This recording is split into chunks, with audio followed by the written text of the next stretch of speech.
Hey guys, welcome to the webinar. I'm your host, Shannon Roddy, founder of Marketplace Seller Courses, online courses, resources, and tools for Amazon sellers. And I have with me for the first time today, two special guests, Michael Melgar and Ty Walters of SellerSmile, a one-stop customer service solution for all of your e-commerce channels, including Amazon, eBay, Shopify, Walmart, and more. Michael's experience, very similar to mine, has run the gamut from majoring in criminal justice to product manager, Director of Customer Service, and Certified Scrum Master. He grew up in a bilingual home speaking English as well as Spanish, heavily influenced by his Central American roots. With his unique and diverse background, Ty was raised in Wisconsin, and his passion for sports and football led him to study kinesiology, eventually ending up at Seller Labs in Athens, Georgia, where he met Michael, his future business partner, and together in 2017, they teamed up to form SellerSmile, a US-based customer service agency for Amazon sellers. In addition to selling his own quartz coasters on Amazon, Ty recently started learning how to play the banjo. Guys, welcome. Thanks for having us, Awesome. Shannon. Amazing introduction, man. Wow, excellent. Great to be here, and I'd love to talk a lot about great customer service, something that inspires all three of us, something that we've connected on in the past. Yeah, so we had met originally at Seller Labs. I had met both of you guys. And it was so cool because there was a part of me that was really disappointed when you guys had left to pursue other business ventures. And I was so excited when we reconnected and it was together, all three. And I think, we actually met at a coffee shop here near our home in Atlanta and talked probably for something like 2.5 or 3 hours about the customer service experience, how passionate we all are about that. It's such an important concept, not just for Amazon, but for any e-commerce seller, for any business really. But we know how impactful and how important it is on Amazon. It's so critical for a myriad of things. So what I want to do is let's jump right in and let's talk about why customer service is so important, specifically on Amazon. Michael, do you want to start with that one? Yeah, for sure. Well, again, thanks, Shannon, for having us. And the meeting at the coffee shop, we were just geeking out for 2+ hours on customer service, and we were just like on the same wavelength. And it's exciting because the reason why SellerSmile was even born, the reason why we believe so much in offering great customer service is that I kind of believe that we at SellerSmile believe that it's the biggest after the sale touch point there is. And there's all of this like setup work that goes into like making great listings, like having optimized PPC ads, all of this work that goes into like getting sales. And then I almost feel like there's this undervalued portion of the other end of that, customer service end of that, where people are reaching out to you via messages, people are leaving feedback on your seller feedback page and your product reviews, all these places. And those interactions can really make a big difference in whether those people come back, whether they influence others to shop from you. And we really feel that that's something that is extremely undervalued in the e-commerce world today, and that really needs a sharper focus.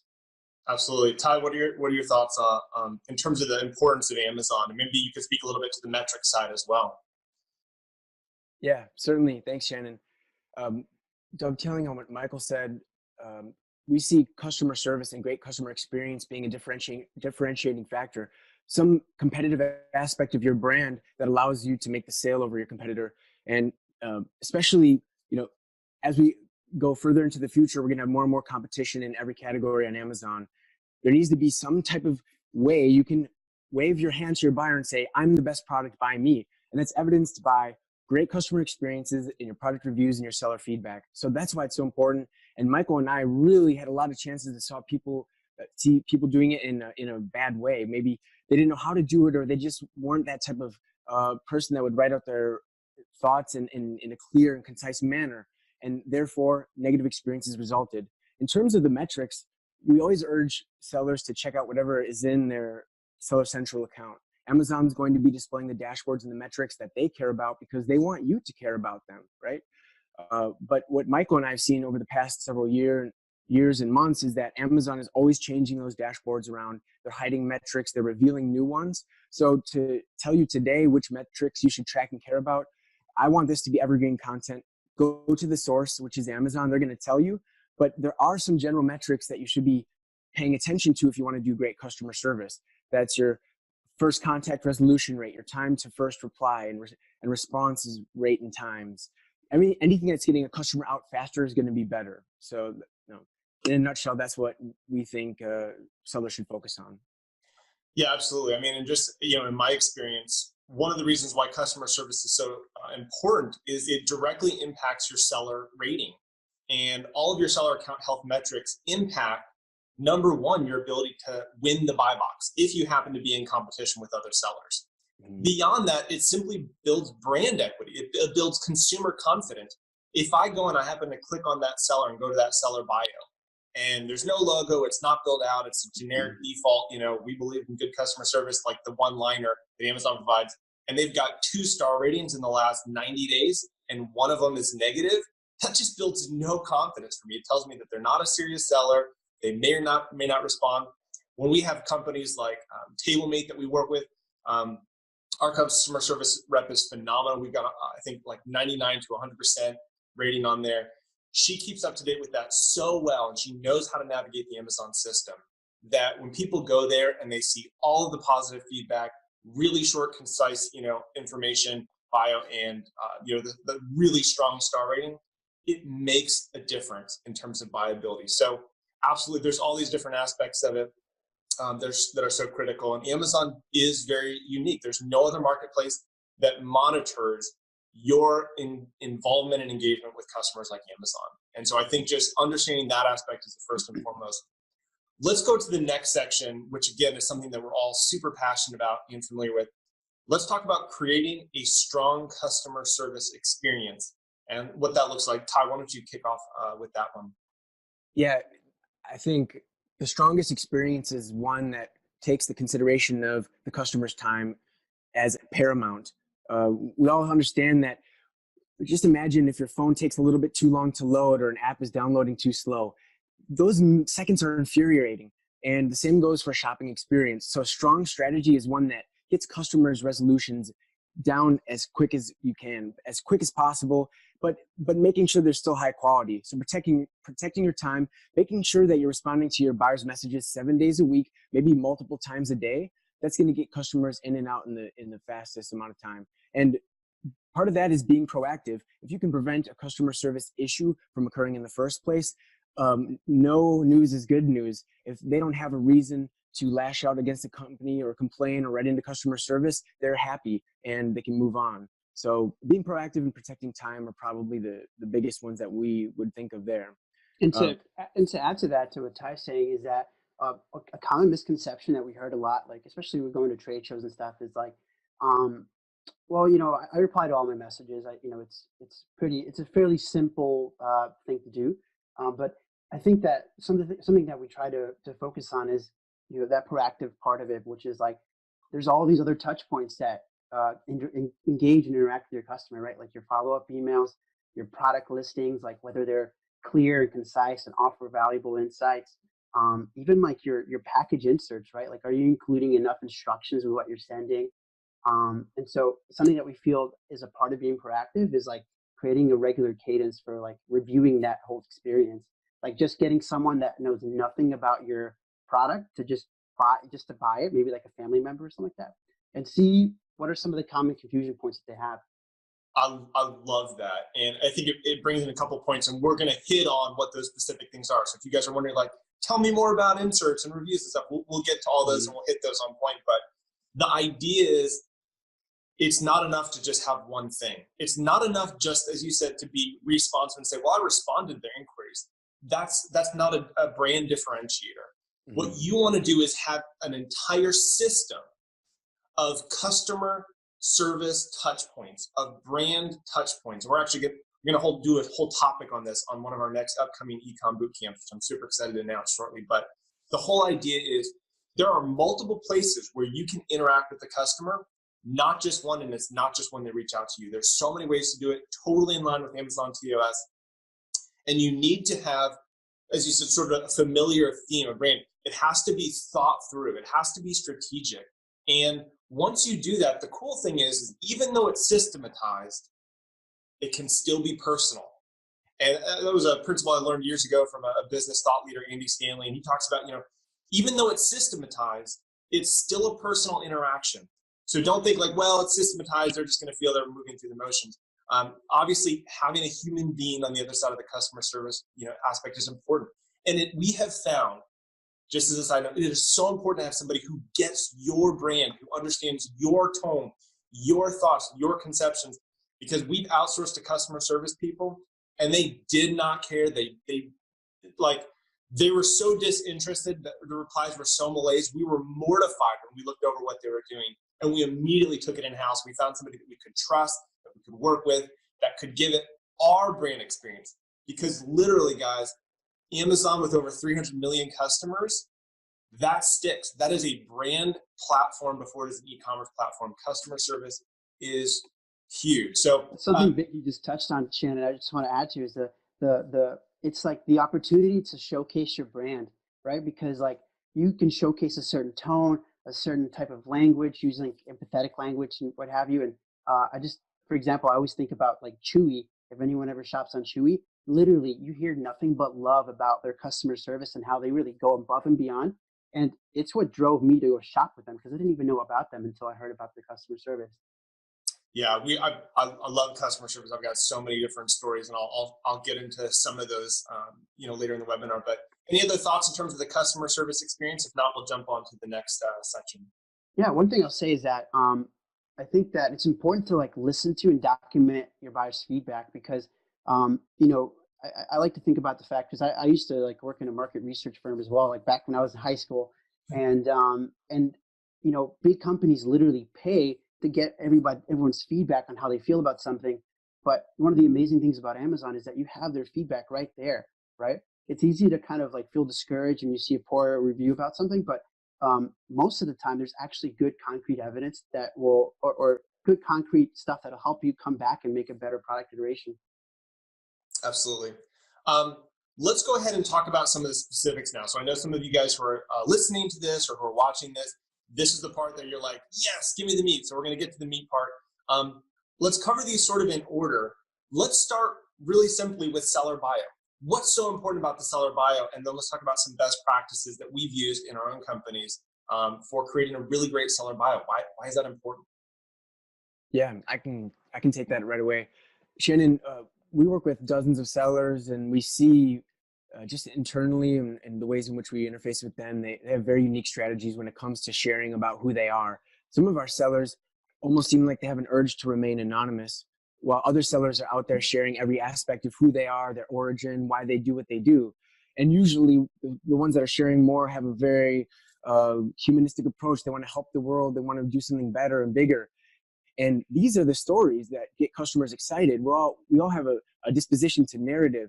So the more that I can share about my story and my origin, the more I know that I'm going to appeal in an emotional sense to my customer. And the customers we see of the sellers that share more are raving. They love the fact that they're shopping from them. They're super disappointed when something's out of stock. And those are the types of customers that you want.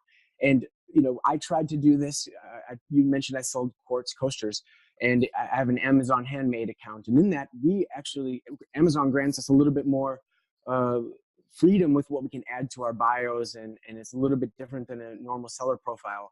But there's so many more ways that I could maximize that. We just saw Amazon release the ability to live stream to your customers. Mm-hmm. How crazy is that? Sharing your bio and your experience. So wherever the bio is, wherever you can share about your experience and your story, get it out there and make sure you're telling it in a way that you're proud to say to people, and that covers everything and shows the struggle and the story and the arc of your path. That's my 2 cents on it. Michael? Yeah, what I'll say about that is that especially if you have a lot of competitors, right? When customers come to your listing and they see the sold by, I typically even before I knew about it as much as I do about customer service, I'd click into those and see who was selling what, and then I would quickly scan what people were saying about themselves. And the seller bio was always something that was really cool, because you get an immediate glimpse as to how they operate as a company, because I know immediately if I were to have a problem, they're really helpful, because obviously their feedback shows that their bio is very warm and inviting, versus the other side of that, where I can tell really easily if someone's not as engaged. Yeah. 3 quick tips on best practices for seller bio. This is just from our experiences, what we teach in our courses. Number one, keep it concise. Sometimes people like write entire pages. Nobody cares about that. They're not going to read it. If they have to click the more button, I always tell people, if they have to click the more button, you need to shorten it up. And I think it's about 500 characters or so. It's really not a lot. Keep it really concise. Don't talk about your product, okay? If you have one or multiple products, you're talking about you as a seller, and that's really important. People always want to rave about the product. That goes on the product detail page. So talk about you as a seller. Talk about you as a brand. Why did this company start? And most importantly, talk about upfront your proactive, insane dedication to phenomenal customer service, right? Because the expectation, you guys have seen this, the expectation from customers is there is no customer service out there. The customer service is dead. People get ready and they go, I'm going to blast them on Twitter and I'm going to, hammer them on Facebook and I'm going to call and complain and stuff. And the companies, if they're a good company, they're like, hey, we're totally willing to fix your problem. You didn't even bring it to us first, because people don't even expect the company's going to do that. And I've had situations where I've called a customer service hotline and I'm like, I've got my whole story ready and you guys better be willing. And they're like, sure, we'll fix it. I'm like, are you kidding me? Like, that was it. It was so easy. So if you put that in your seller bio, let them know, please contact us. We are so committed to customer service and 100% satisfaction. Keep it short, keep it simple, put it in the bio. We recommend, if you have a seller logo, put your logo up.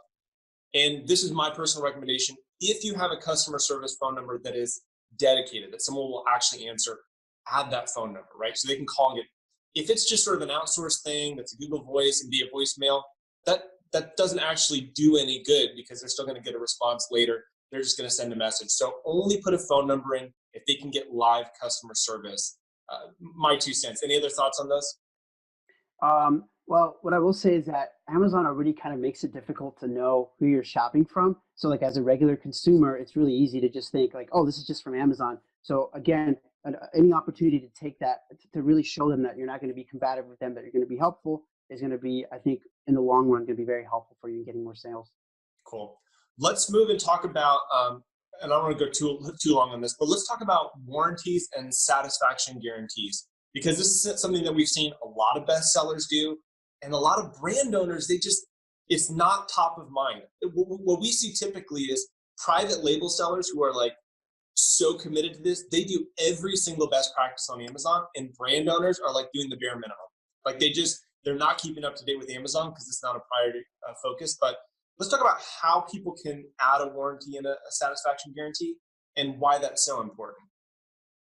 Well, a warranty, I feel, is kind of like just provides just safety and confidence, because as a consumer, if you are confident enough about your product to offer a warranty, I immediately feel like, okay, cool, I could save some $10 or however much by going with this other guy, but you obviously care more about your product, and I can tell that you would make it an easy experience. So right off the bat, that's something that improves your buyer's trust, or your potential buyer's trust.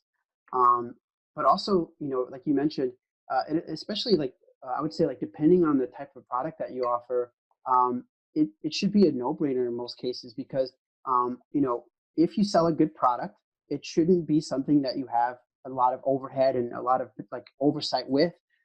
And if you sell maybe even a low-cost item, it's just such an easy way to increase your buyer's confidence, and you can still kind of use, you can send replacements, you can do whatever, but a warranty, again, is going to be something that your buyer is going to feel really secure about. Yeah. Any thoughts, Ty? Yeah, I actually I did some writing about this, and one thing we advise sellers to do, because some sellers ask us what their warranty should be on their website off Amazon. And in that context, we recommend, well, if Amazon's the best company in the world at customer experience and e-commerce, you should mirror their policies. So that's the first recommendation we make with warranties. The second, and I'm going to say this in a nuance, I think sellers are hyper-focused on the few items they lose in a refund and a warranty that in a liberal policy. It's amazing. And we have to talk them down and say, listen, this short term, these little items that you don't want to give away, they're making our job so much easier interfacing with their customers, and they love you for it because it's delightfully unexpected. They sent me a new one and I didn't even have to send them a picture, something like that. Now, however, please evaluate that advice with your product. There are some products at a higher price point that you can't simply have that experience with, but in your SOPs, create thresholds. If the product is this dollar amount, we have this policy. This dollar amount, we have this policy. So anyway, I don't want to get too long on that, but that's our advice. Follow Amazon, but then make it as the policy as liberal as you can, because that's going to be ultimately the best customer experience. And if you're feeling a pushback against that, run an analysis. See how many refunds your team is sending in a month versus sales. Is it significant? Is it rising? Is it falling? Some of those things we'd recommend a seller to do. Absolutely. I want to highlight something you just said, delightfully unexpected. And I would say, if you're listening to this or you're watching this, that is the key aspect to successful customer service on Amazon. Delightfully unexpected. I'm gonna go back to that, a dozen times, probably throughout the webinar. But you mentioned a company that you guys work with, and I forget the product. Maybe you can recall, but basically the guy was like on a road trip, like I think on a bike trip in the middle of like Colorado or something. Yeah. And you guys were able to track him down and send a replacement to where he was going to be. That's insane customer service. And there's a couple things about this that I just want to highlight. In terms of the satisfaction guarantee, the best place that we've seen to do a customer service or satisfaction guarantee is in a product image. It's just a really clean, simple way. Same with the warranty. Amazon does have some restriction and requirements in terms of where you can do warranties or satisfaction guarantees in the copy. So make sure you read Amazon's up-to-date policies on that, available in the Seller Central help articles. But an image is really, really simple. It's visual, it's eye-catching.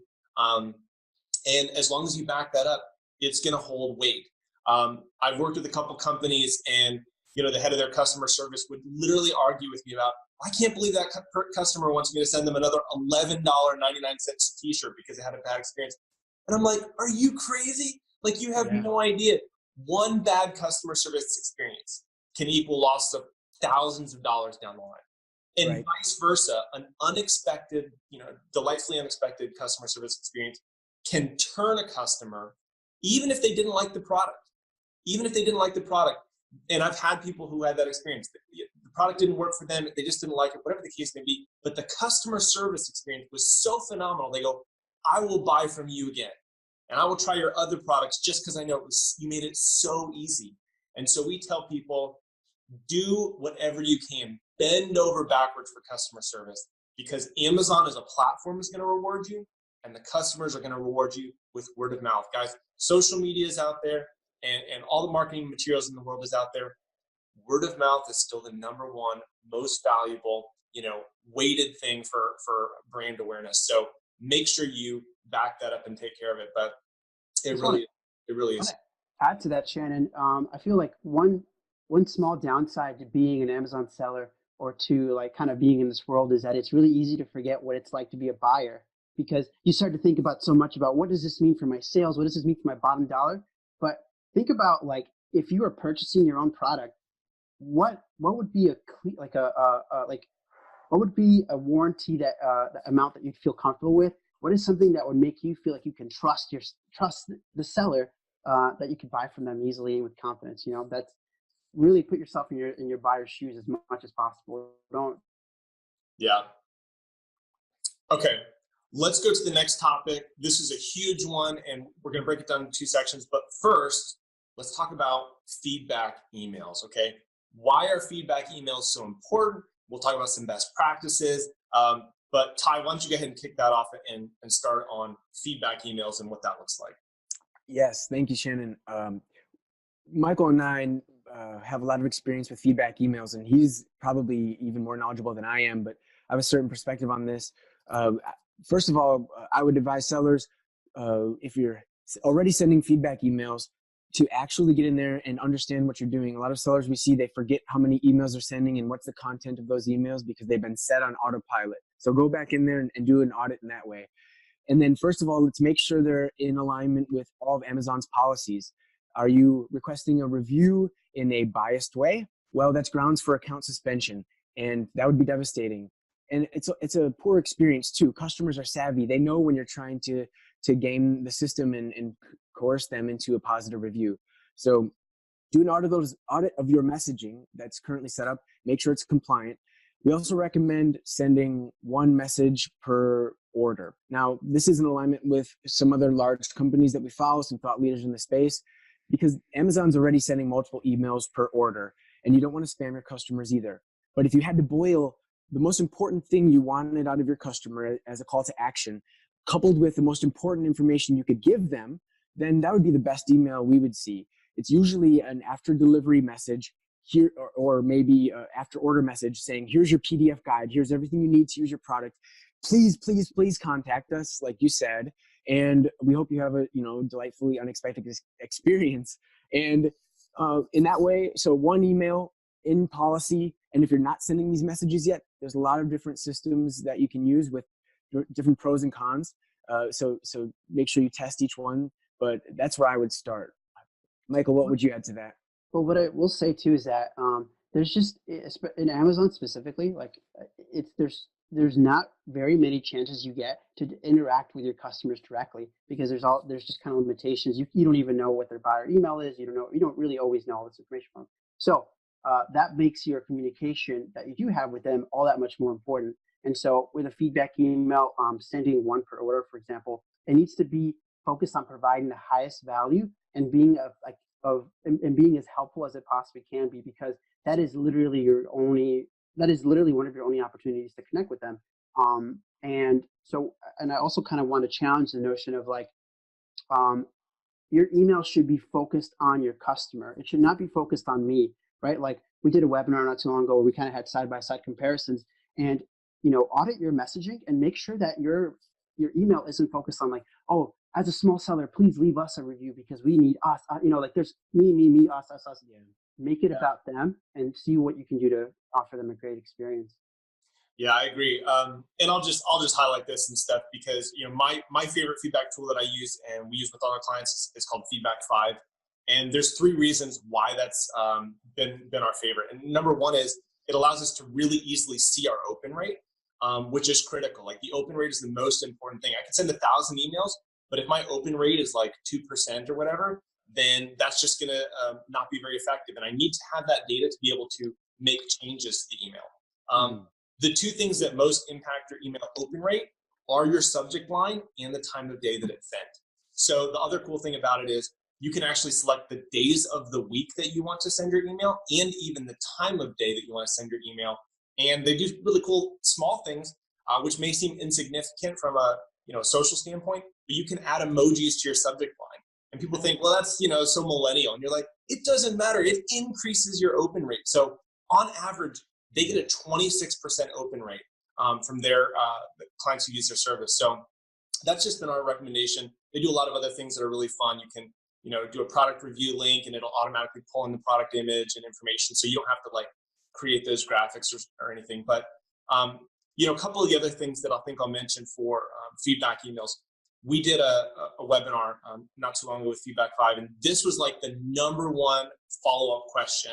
I talked about this sort of strategy that we use, and it's a 2-step strategy, but I want to lay it out because this is also critical from a customer service standpoint for 2 reasons. The first step is adding a product video to your detail page. And there's 2 ways to do it. If you have brand registry, you can actually add it to the top.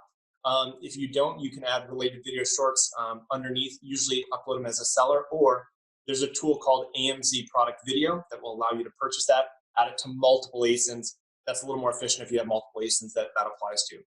What we recommend is doing a sales video at the top, which again is super important for customer service, highlighting the product, highlighting the brand, covering all those aspects of it in a video. People love to watch video. And under related video shorts, having some not only customer testimonials, but you can do unboxing, you can do assembly, like training video, how to use your product. That's so critical, especially if it's not like a pen, for example. If it's a little more complicated, requires a little more time and energy, those videos are insane in terms of what we call pre-customer service, meaning we've provided the information up front. That customer never has to contact us and they have a phenomenal experience. So pre-customer service is huge. Those videos can be super helpful. Here's the cool strategy that we use. We upload the video to AMZ Product Video. They add it to our listings. And that video gets its own detail page. It gets its own ASIN. And what's cool about this is in the FeedbackFive email or whatever email service you use, we do a screenshot of the video. You're not uploading the video, it's just a screenshot with a little graphic for a play button. And that play button links to the video on Amazon. And we say, hey, your product is arriving tomorrow. We're so excited for you to watch this 30-second video to learn how to use it correctly. Do you guys know how much time that saves for customer pre-service, people who are able to watch the video? And the coolest part about it is it's 100% in line with Amazon TOS. We're not redirecting them outside of Amazon. We're not sending them to YouTube or Vimeo or to our website. We are sending them back to Amazon to show them how to use it. And any customer that comes across that detail page, they get to see that video as well before they even buy, and they go, wow, that's so easy to assemble. That's so easy to use. So that's one of my favorite tips for both the detail page as well as the feedback email strategy. Any other thoughts on that in terms from the emails or the video aspect of it? Not off the top of my head. I would just, we're a big fan of cool, unique strategies. That sounds like a very interesting tactic because, like you said, that definitely acknowledges TOS, and it does it in a very helpful way. And whenever Michael and I question ourselves, is this TOS compliant or is it not? We just think, is this a good customer experience? Is the customer enhanced, delighted somehow because of the fact of doing this? And in this case with the video, it's very helpful if it prevents a problem they have or an issue or them contacting customer service. Like you said, it's that pre-customer service. The best example we have is we worked with an outdoor goods company and they sold tents. And at first customers were complaining, like, I don't know how to set this up. It's my first time camping. So that led to, well, we need to create some content around this and send it out. Here's a guide to set up the tent. Better yet, over a visual guide would be the video setup. So I really like that strategy. Yeah, short, concise, easier to digest. Yeah, people love watching videos. I mean, look at how many people watch YouTube. So super, super important. And again, it's really important to stay in line with Amazon TOS. I always think that there's two things as general guidelines to keep in line. What are Amazon's goal and what's your intent? That's just always the question we ask. Amazon's goal is to keep people on the Amazon platform and to create a phenomenal customer service experience. So if you can do those things and say, hey, all we're doing is keeping them on the Amazon platform. We're not trying to draw them off to our website. We're not trying to get them to sign up for our email list. We're trying to keep them on Amazon, and we're trying to provide a phenomenal customer service experience. Amazon's typically going to defer to that, and typically it will be in line with TOS. Let's talk about my next newest favorite subject, Amazon product inserts. We just came out with a brand new free course on our website, marketplacesellercourses.com. You can click on courses and go to the second page, using scannable QR codes on product inserts. And the first time I tried this out, it literally blew my mind. It blew me away. So the idea is that QR codes are those little, crazy looking graphics. Nobody ever really uses them. People, brand owners, Nike or, Coca-Cola may put it on some insert, but nobody has a QR code scanner on their phone. Like, you have to download a separate one. Like, I could just type in the website. Why would I use a QR code scanner? The cool thing about the Amazon app is it has a QR code scanner contained in the app. And all it does is ask for permission to use your camera. And it will scan any QR code that contains a link inside Amazon. So this means if you're doing a product insert, which we'll talk about just generally as well, if you're doing a product insert, you can say, hey, can you leave us a product review? Well, that's great, but okay, I'm looking at this product insert. Now I got to log into Amazon over here and search for my orders and find the product and click review. If you're sending out a specific product insert per product, you can literally include a scannable QR code that they can open the Amazon app, scan the code, and on your phone, it takes them right to that product review page. It's so simple. You can do the same thing about contact us if you have questions, same thing for seller feedback, and same thing for those videos. So we talked about the videos like, hey, your product just arrived. Open your Amazon app and scan this code and watch the video to learn how to use it. Is that not the coolest customer service experience ever? So first of all, I want to encourage you guys, we'll put the link below, but go watch that course. It's a free 15-minute course. That said, let's just talk about product inserts in general. Not everybody maybe want to use QR codes. That's cool. But let's talk about some best practices just for product inserts themselves, and then we can expound on some of the best practices. Well, I just kind of want to riff off what you just mentioned, Shannon. it kind of goes back to what we were saying earlier, is that there's not very many opportunities for customer touch points where you get to directly influence how your customer feels about your product or about the service. And so that's a great opportunity to reduce the customer effort. That's like a phrase that we tend to use a lot at SellerSmile is customer effort, is how do you get them from point A to point B as fast as you can? And what you just mentioned, like the QR code is a perfect example of that. And so, product inserts on my end, one of the, some of the most helpful things that I've seen on my end is that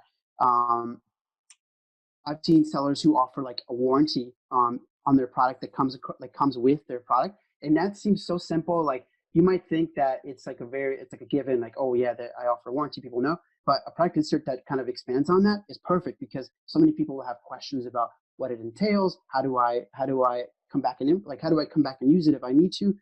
If you have a quick 1, 2, 3 step guide right there, that's perfect use of it. Absolutely. Ty, any thoughts on product inserts? Certainly. Maximize them as much as you can as a seller. I will say that in my shopping experience, product inserts are the space where I see sellers violating TOS the most often. And it's some of these inserts are like, are you kidding me? Amazon is still, so whether, and I don't think Amazon's intentionally allowing that. I think there's just too much activity going on, and to monitor it is difficult. So that seems risky to me as a seller. And I would, again, evaluate your inserts to make sure they're compliant with TOS.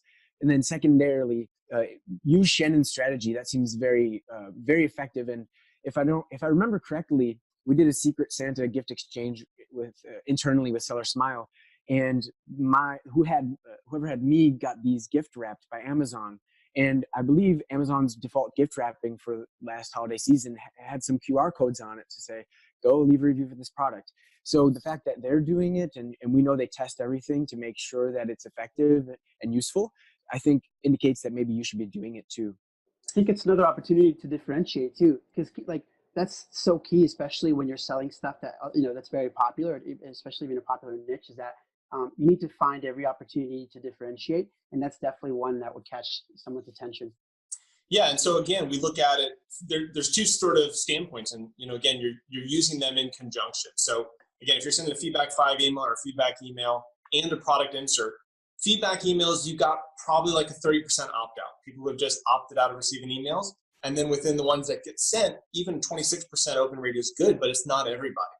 Well, for the product inserts, you have a couple different options. One, it's 100% open rate. Nobody can opt out of receiving an insert. It comes with the product, right? Yeah. In terms of the scannable QR codes, you can include them or not include them, but you can also use some other really cool codes. And I think that those can be helpful. So right now we know data-wise, there's about 30% of people who use the Amazon app. Well, that's going to increase every single year moving forward.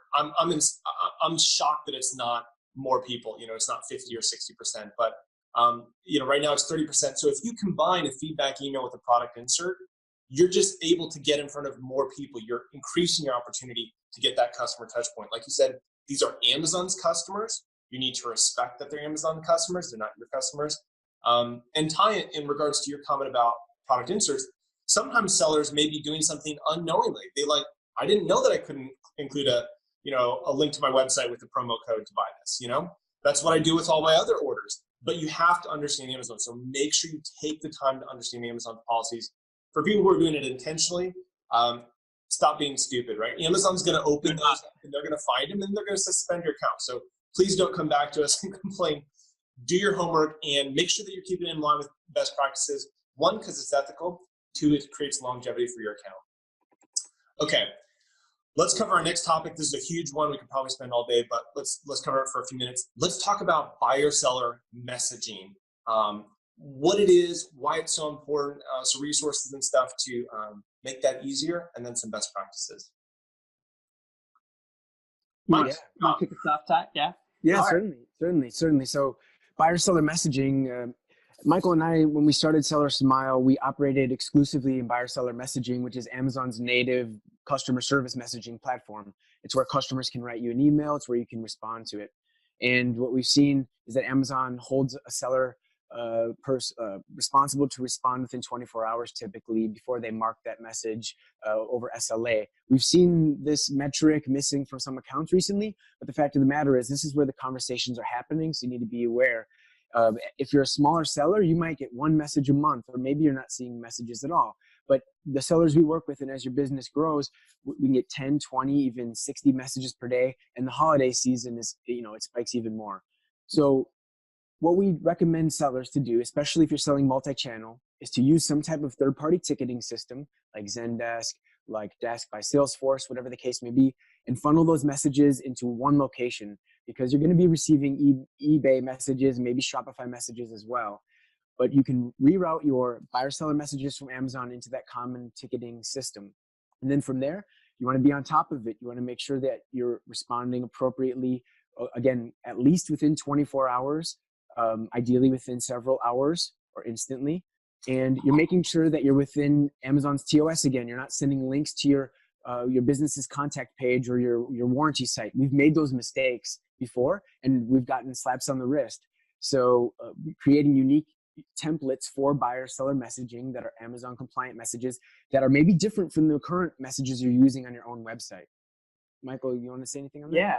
And to kind of add to that is that because this is a place where if people are contacting you, they're likely to have questions or they've had trouble. So it's like the interaction starting off possibly on like a potentially negative note. So you have to be very cognizant of that and use very empathetic language. Don't be combative whatsoever. Like I think this is one potential downside of being a seller, is that you might feel defensive about all this hard work you put into it for someone to just make a side comment about it. And but you have to put yourself in their shoes. Try to answer politely. Try to be clear and concise and fast. And one really, really easy thing that you can do is download Grammarly. Grammarly is like a Chrome extension. Just make sure that you sound that you sound clear and concise in your response. That's super easy. You don't want it to be full of errors and what have you.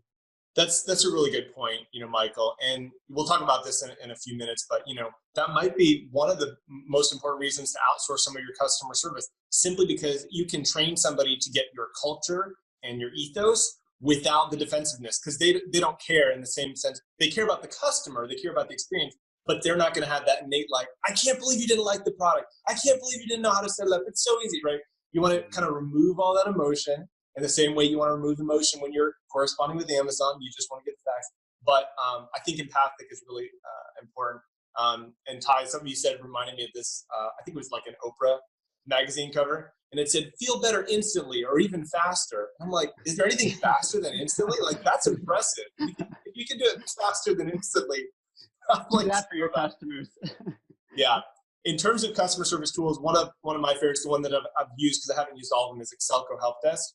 Mm-hmm. And just so cool. They've got, all these different integrations, and they've streamlined it to literally take hours and hours of customer service and streamline it into 15 minutes a day. So even if you're outsourcing and using somebody else, the amount of time that you're going to pay them hourly goes down significantly. So again, there are thresholds where if you're just doing a couple hundred orders a month, maybe it's very, very minimal. You're hardly getting any. It probably doesn't make sense to invest in a tool like that. Once you grow, once you build, which is why our courses are so important, to learn how to optimize your listings and launch products and build and grow, then you're going to increase sales. Then you're going to need some of these tools, and you're going to need to outsource some of this, because the whole goal of Amazon or any business is make it scalable, right? I was listening to a podcast on Burt's Bees yesterday, and he said, how did you go from 30 million to 60 million in 1 year? And she said, we were scalable. That was it. So creating infrastructure to make your business scalable, super helpful. One other tip on buyer-seller messaging: even though you want each email to be unique to the customer, use templates. Start with the template and modify it. You do not want to waste time writing these things every single time. Even with Amazon messaging, you can create some templates right in there. So if you only send a couple a month or a couple a week, that's fine. Create some templates, because you know what the common things are. People have a question about how to use the product. They want to start a return, so on and so forth. There's a balance there too. Like even if you are using a template, you can use language that is a bit more conversational, is a bit more kind of like less canned. When something sounds canned, and something that we do at SellerSmile every time, especially if there's something that we can send that we have a response saved for, is that we'll take the time, address something specifically about what the customer mentioned. And if it's like a set of instructions, maybe how to like process a return, then we can, that's a perfect example of using a canned response for something like that. And then personalize the rest of your message. And this is an important point. This is both for the feedback emails as well as customer service emails. Personalize it. Say who it's from. I know we live in a world where everybody wants to remain anonymous. Your Amazon customer service rep, and you're like, who's that? But if you actually put a name and personalize it. So we actually just started doing this with one of the companies. They've got 2 girls who are handling the customer service, and it says, from so and so and so and so, and it's cute and it's simple. And then when they start messaging with them, they'll see their names pop up, and they'll say, this is who it's from. You're corresponding with a real person. When people feel that they're not just an object and they're actually in conversation with a real person who's not just slapping down template emails like Amazon is known for doing, it makes them relax, right? It gives them a sense of trust. And especially if you're, replying empathically and handling that customer service experience well, they can relax and not be defensive because they know I'm going to be taken care of. Okay. That could be as simple as like, hey, Shannon, thanks so much for your message. That's a great question. And then kind of going into that, it's just little things like that. Think about like when you've had a really good interaction with a company online, try to emulate that sort of interaction, right? Your customers want the exact same thing. They don't want something that sounds canned, that sounds impersonal. Sign off on your messages, things like that can all make a difference. Absolutely. All right, let's talk about customer service best practices. Now, these can be specific to Amazon, but some of these can also just be really practical principles. I have a couple stories to tell, and some of them are personal, some of them are recent ones. But let's talk about customer service best practices as a whole in general, and then some ones that can apply to Amazon specifically. Yeah, I have something great to start off with. So back in the day when I used to work with Michael at Seller Labs, we had it as a top priority that we would stay on top of messages all day, and it got to a point where sometimes messages from that day were bleeding over into the next day. So we weren't quite finishing our entire backlog, but we got to a point where processes and templates were built out to where we were resolving all of our messages in one day, every day at the same time. And then the rest of the day spent just doing other tasks or even just kind of hitting the messages that come back in. So I think in terms of best practices, a backlog is one of the worst things to have. And unfortunately, we do see sellers, some of them that we don't work with, but we've had the opportunity to see kind of behind the scenes, is that they have backlogs that are weeks or sometimes even months long. And that is the worst customer experience, to take that long to get a resolution to some issues. So start there. Make sure all of your issues are cleared every day, and then you're starting the next day with a clean slate. Yeah, Michael. Yeah, so I think that's like probably this one of the simplest ways to start is keep your responses under 24 hours. Again, going back, think about how you as a shopper would feel if you're having to wait days to get a response. And then if your response isn't helpful, that makes it all that much worse, right? Like try to cover as much as you possibly can in that interaction. Try to anticipate like your future buyer, like your future question, right? So like the buyer might have a problem that would require a replacement or a return. Try to explain some of that up front as quick as you can, maybe in that first interaction, because again, it goes back to that term of reducing customer effort. If you know that that's where it's heading, don't just beat around the bush. Your customer wants to get in and out quick, so try to be direct, try to be helpful by offering those solutions very like upfront. Another thing that you'd want to start to keep track of is stuff like the amount of refunds or replacements that you do offer. Particularly with replacements, for example, something that we do is anytime like we create perhaps like a replacement through what's called an FCF order replacement, like a multi-channel fulfillment order.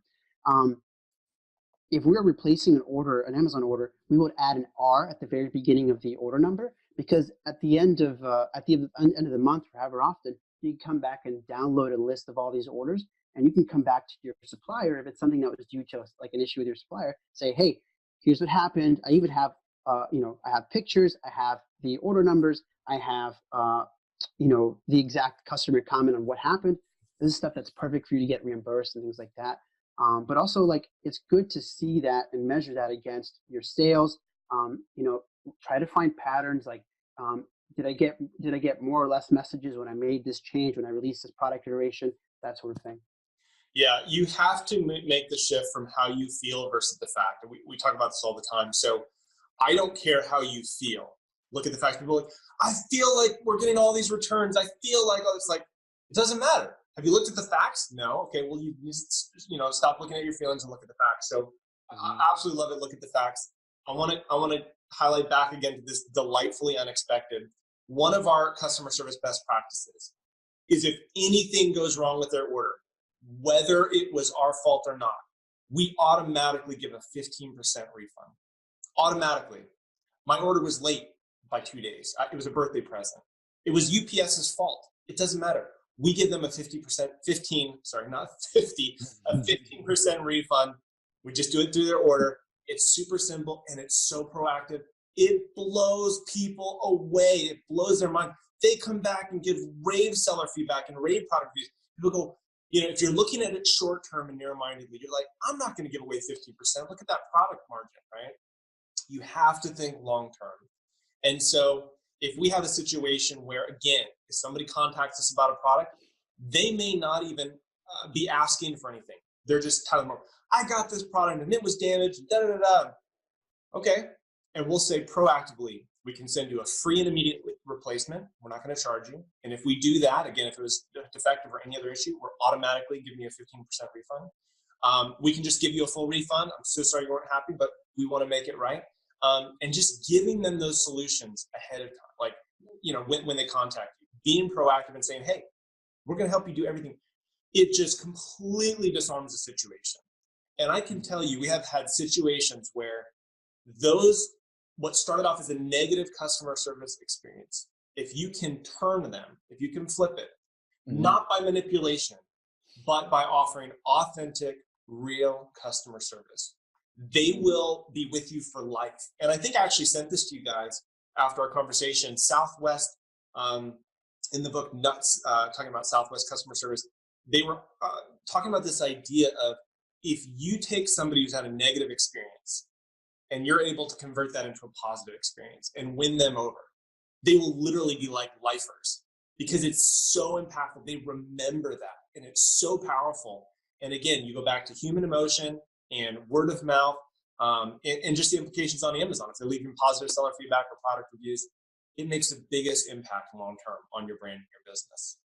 100%. I mean, even just as simple as like, I'm a very clumsy person, so I drop my phone a lot. I have to get a new case every so often.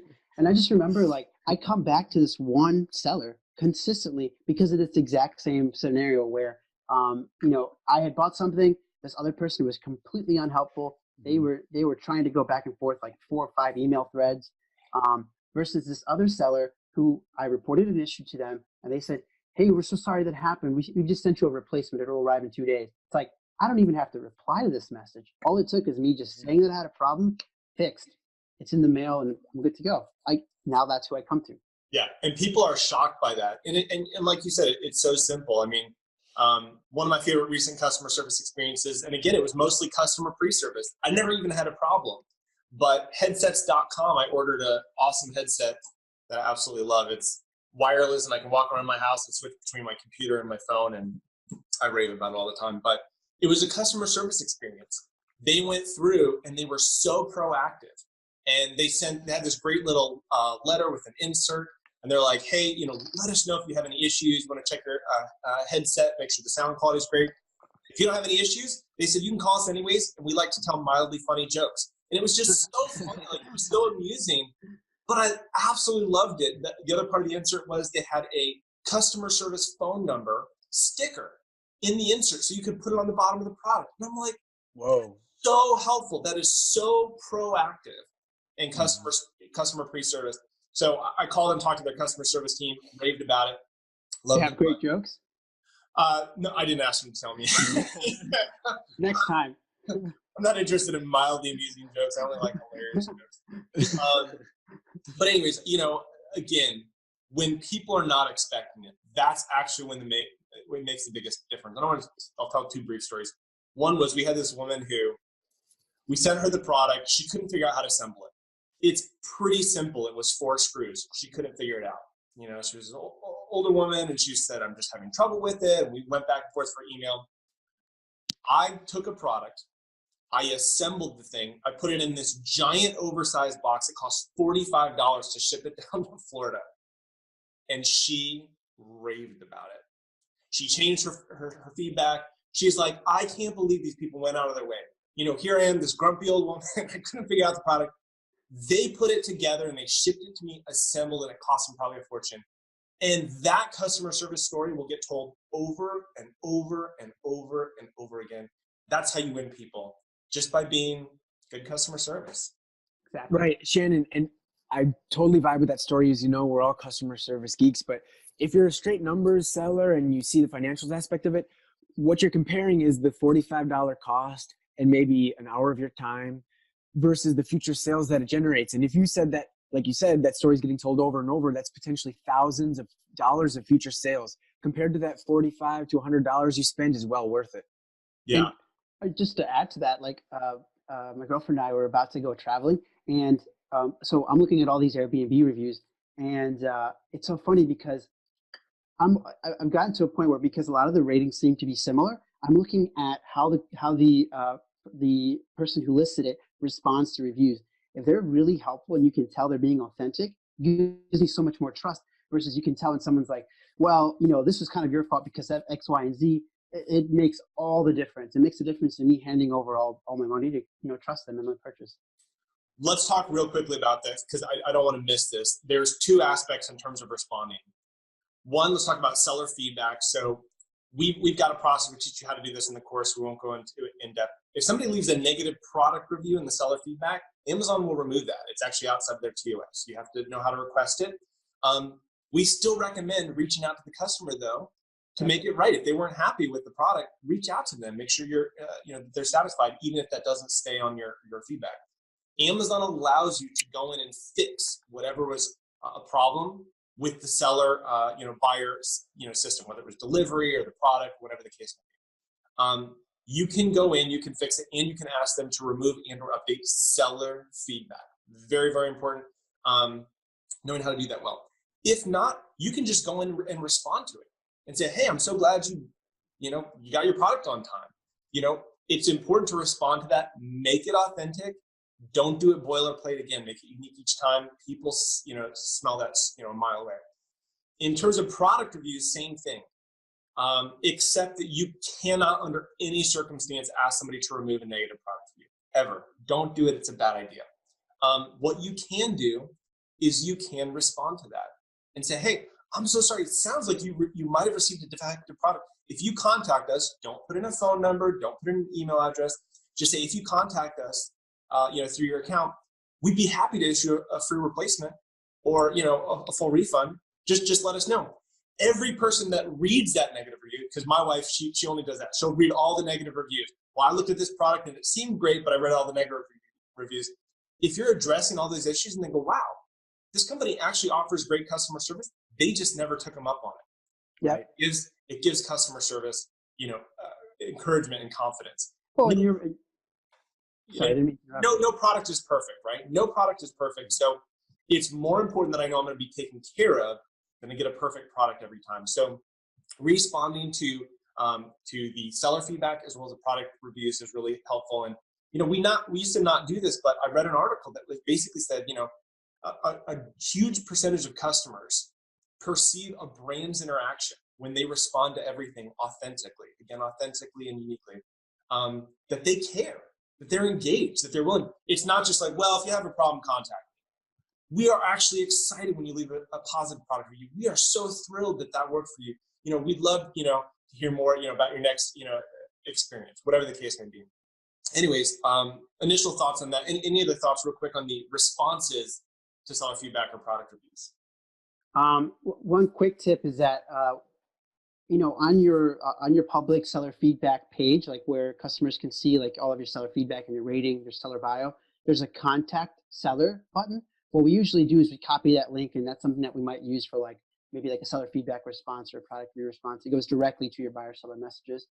But one thing I wanted to add to that is that your buyers aren't stupid. Even if they see like a poor 1-star, 2-star review, they're looking at what the reviewer actually said to see if there's actually anything that's being said that's true. That could, Is this sound like the person's just upset about something, or does it sound like they're actually talking about a product defect, something that legitimately is something I want to be concerned about? And then again, looking at your response to it, right? If you're not being helpful, people will be able to tell that they're not, they're not stupid. They see this stuff everywhere. So make sure that you're responding in an authentic fashion. Yeah. I want to, Yeah. Go ahead, Ty. I was just got 2 points to add to that. We've been talking about seller feedback in the context of typically someone who's using FBA. But if you are selling products merchant fulfilled, you are going to care much more about your seller feedback, because then that's a reflection of your business and your services. When I sold coasters, it was part FBA, part merchant fulfilled. And we were tasked to get that seller feedback in order to improve the rankings of our listing. So that part is important to interact with, especially. So understand who you are as a seller and if it might be important to you. Conversely, just a great reminder, when responding publicly to product reviews, don't include any, again, contact information that's leading back to your website. What we tend to do is either insert the link to your Amazon contact page or the steps to find that button or that page. So then you resolve the issue in private and you're not revealing those details in a public forum, because then future customers might expect that. Well, that person got a replacement or a refund, I saw, but why not me? So Exactly. just 2 tips there. Yeah, really helpful. I'm going to share briefly one of the best customer service experiences I ever had, and I won't go into detail because it's a little too emotional for me. But it was actually with Capital One, and we were going in to delivery with our first kid, and we had a situation where we missed payment and all this stuff. And I had this whole thing mapped out, and I contacted them, and I'm like getting ready to beg them to give us some grace. And he's like, "No problem, I just took care of it." And then they went above and beyond, and they sent flowers to my wife's hospital room. And it was like, for me, one of the most impactful things. That a week later they sent us a gift card to Bye Bye Baby. I was blown away because it was delightfully unexpected in a really challenging time of our lives. And you still talk about it to this day. I still talk about it to this day, our son's 4. So for me, that's the kind of situation where, one, I will be a customer for life. If they maintain that culture, I'm never going anywhere. Second of all, I just, released that information and told their brand story to thousands of people for free, because they cared and I responded to that, and I cared because they cared. So customer service is huge. Guys, let's move into the last part. There's going to be different situations for different brand owners, private label sellers who need additional help. And we talked about using services like Excelco Help Desk, like kind of minimize that. You can use that whether you outsource or do it in-house. But I want to talk about SellerSmile, and I want to talk about what you guys do and the problem that you solve and how you help take the customer service element off a brand owner's plate so they can focus on building their business. Will you guys handle things in a way that's proactive, that reflects their brand, that reflects their values, and the core fundamentals of how they operate as a company? Can you guys take a few minutes and let's talk about that? Certainly. So some of the stuff that SellerSmile does is, number one, the main portion of our offering is responding to your buyer messages. That includes buyer messages on Amazon, eBay, Walmart, all of your, even your website as well. We have systems in place that'll make it really easy to route those messages to us. And then on top of that, what we also do is we handle your product reviews and your seller feedbacks. What we mean by that is some of what we talked about earlier today, what we call reputation management, which is removing seller feedback that can be removed, commenting on seller feedback that is warranted, sending them a follow-up message, doing what we can the same way with product reviews, right? Replying to those product reviews, addressing that customer's issue, and then pointing out those trends to the seller. And part of what we do is the survey that we built out that asks everything from your brand tone to your policy, some of the stuff that you currently do. And then depending on where you are and kind of your experience level with customer service, us being kind of customer service geeks, we like to consult you on those services and try to tell you maybe the best practices and try to, again, improve your customer's experience, save you time, knowing that you can outsource confidently, and as well, and then know that your customer service is only improving and improving from there. So that's some of what SellerSmile does. Yeah. Ty, you want to expand on that? Yeah, I do. The way I see SellerSmile operating is we're allowing sellers some type of freedom, and it's on the poster behind me. Sellers that are successful are usually trapped in their offices 7 days a week because the customer messages never stop. I'm assuming a lot of people get into selling on Amazon because of the freedom aspect. I can work from anywhere. My income is limitless. I have this potential. I'm an entrepreneur. And then if customer messages pull you back in, it's almost worse than a cubicle. So outsourcing in how we use it today is not necessarily sending an aspect of your business offshore, but it's giving it to an entity like SellerSmile that specializes in it because they do it better. And just as a really quick kind of explanation of that, Michael and I are product guys. We're not so technical, but one weakness we definitely have is like technical accounting and finances and things like that. So we recently just outsourced our bookkeeping and our accounting to a firm local here in Wisconsin, and they specialize it. They're CPAs. They know what to do.